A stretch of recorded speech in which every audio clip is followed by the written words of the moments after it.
प्यारे मित्रों, आज पुनीत जी के अनुभव पर चर्चा करेंगे। पुनीत जी ने लिखा है, आज ध्यान में एक्टिव फेज बहुत समय बाद बहुत रसपूर्ण हुआ। समय का कोई संज्ञान ही नहीं था, पूर्ण होश रहा। प्यारे मित्रों, अगर आप कभी भी ध्यान करते हो और ध्यान के दौरान कोई अनुभव बड़ा रसपूर्ण हो जाता है तो मन के अंदर एक लालच पैदा हो जाता है और वो लालच कभी भी वो सुंदर ध्यान नहीं होने देता है। ध्यान रखना, अगर आपके मन में ध्यान का कोई अच्छा अनुभव जुड़ गया और वो लालच पैदा हो गई तो कभी ऐसा भी हो सकता है कि ये सुंदर अनुभव बरसों बाद हो या हो ही ना। अक्सर मेरे पास लोग आते हैं, कहते हैं गुरुजी एक बार बड़ा सुंदर अनुभव हुआ था ध्यान का, फिर वैसा हुआ ही नहीं। तो मैं कहता हूँ कि क्यों नहीं हुआ। मुझसे पूछते हैं क्यों नहीं हुआ, तो मैं कहता हूँ बस ये क्यों के कारण नहीं हो रहा है। यानी कि अगर आपके भीतर ध्यान का कोई भी अच्छा अनुभव हो जाए तो कभी भी उसके लालच में न पड़ना, वरना कभी नहीं होगा वो अनुभव। जो भी अनुभव हो, शायद पुनीत जी को अगर बहुत दिन बाद ये अनुभव हुआ तो कहीं न कहीं हो सकता है मन में कोई ऐसा अचेतन भाव या अचेतन विचार ध्यान कर रहा हो, क्योंकि पुनीत जी को ध्यान का बहुत ही सुंदर सुंदर अनुभव हुआ है। तो कभी भी हमें उस अनुभव के चक्कर में नहीं पड़ना है। अगर अच्छा अनुभव हो गया, प्रभु का धन्यवाद दीजिए। कभी अच्छा अनुभव नहीं हुआ तो भी प्रभु का धन्यवाद दीजिए। जो हो उस अवस्था को स्वीकार करिए। आपने ध्यान किया, ध्यान बहुत सुंदर है, बस सजग रहे, यही सुंदरतम है। हाँ, अगर आपके मन में आप सजग रहोगे, अगर आपके मन में कोई भी लालच कभी नहीं पैदा हुई कि ध्यान का ये अनुभव हो, सुंदर अनुभव हो, अच्छा अनुभव हो, तो हमेशा अनुभव अच्छा होता रहेगा। लेकिन अगर एक बार मन में ये लालच बन गई कि जो ध्यान का अनुभव सुंदर हुआ था वही फिर हो, तो शायद नहीं होगा। यही सबसे बड़ा कारण होता है। तो बहुत समय बाद रसपूर्ण अनुभव हुआ। पुनीत जी ध्यान रखिएगा, हो सकता है जो बहुत समय बाद हुआ ये सदा होता रहे। बस आपको ये ध्यान रखना है कि कोई भी अच्छे अनुभव से आप न जुड़िए। जो भी अनुभव हो, परमात्मा को धन्यवाद दीजिए, चाहे अच्छा हो चाहे बुरा हो। ध्यान आपने किया, ये सुंदर रहा। हाँ, अगर कोई उम्मीद नहीं रहेगी तो अच्छा ही होगा। फिर आपने आगे लिखा है, पैसिव फेज में आते ही शून्यता प्रधान हो गई जिसमें कुछ भी नहीं था। ऐसा होना ही चाहिए। जब आप पैसिव फेज में पहुंचो तो शून्यता और बढ़ जानी चाहिए। शून्यता प्रधान हो गई जिसमें कुछ भी नहीं रहा। ध्यान रखना, पैसिव फेज में भी चैतन्य रहता है। जो साक्षी है वो पैसिव फेज में भी रहता है। शून्य की अवस्था में भी साक्षी रहता है। अगर शून्य की अवस्था में साक्षी न रहे तो शून्य का अनुभव ही नहीं होगा। शून्य का अनुभव कौन करता है? उतनी देर शून्य काल में आप पहुंच जाते हो, वो जो शून्य का अनुभव है वो साक्षी ही करता है।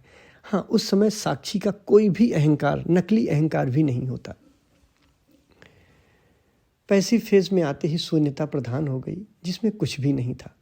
कुछ समय बाद जब यह सब अनुभव करने वाला जागृत हुआ, देह, स्थान एवं काल जो अब तक शून्य में विलय हो चुके थे, उनका अनुभव ऐसे लौटा जैसे किसी सूखी हुई नदी में पानी अपना रास्ता बनाता हुआ धीमे धीमे आगे बढ़ता है।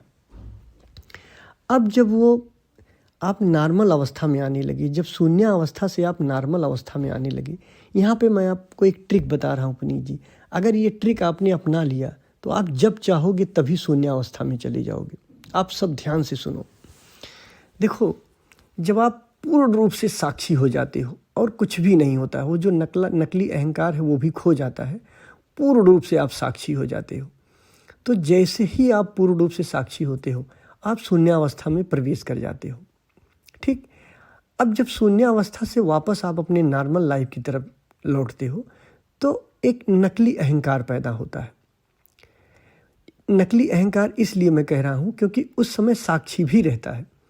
अगर साक्षी के साथ, अब जब साक्षी रहता है, जब साक्षी पूर्ण रूप से साक्षी था और जब साक्षित्व से वापस आप अपने नॉर्मल लाइफ में लौटने लगे तो चौखट पे एक नकली अहंकार मिलता है जो साक्षी द्वारा ही पैदा किया जाता है और वही अहंकार खुद का अनुभव करता है, स्वयं का अनुभव करता है। तो वो जब साक्षी स्वयं का अनुभव करता है तो यहाँ एक ट्रिक अपनाना आप कभी, जैसे अब यहाँ पे क्या होता है, कभी कभी थोड़ा पहले और ध्यान दीजिए इसमें, जैसे ही साक्षी अपना अनुभव करता है नकली अहंकार के द्वारा, थोड़ी देर बाद क्या होता है, साक्षी खो जाता है और हम पूर्ण रूप से अहंकार में आ जाते हैं। ध्यान रखना, जब तक साक्षी है और स्वयं का अनुभव है, साक्षी है और वो साक्षी एक नकली अहंकार पैदा करके स्वयं का अनुभव कर रहा है, लेकिन जब साक्षी खो जाएगा तो वही जो नकली अहंकार है असली अहंकार बन जाता है। तो एक ट्रिक आप अपनाना, पुनीत जी करिएगा आप ये, जैसे ही आप साक्षी की अवस्था से वापस लौटिएगा, मतलब नॉर्मल लाइफ में जब आप लौटने लगिएगा, जहाँ काल पैदा हो जा रहा है, जहाँ देश काल सब कुछ पैदा हो रहा है, तो जब साक्षी की अवस्था से आप नकली अहंकार में आओ, वहीं एक बार वापस फिर से उसको देख लो, इस नकली अहंकार को देख लो, देखते ही रहो और फिर उसका अनुभव करो या अपने होने का अनुभव करो।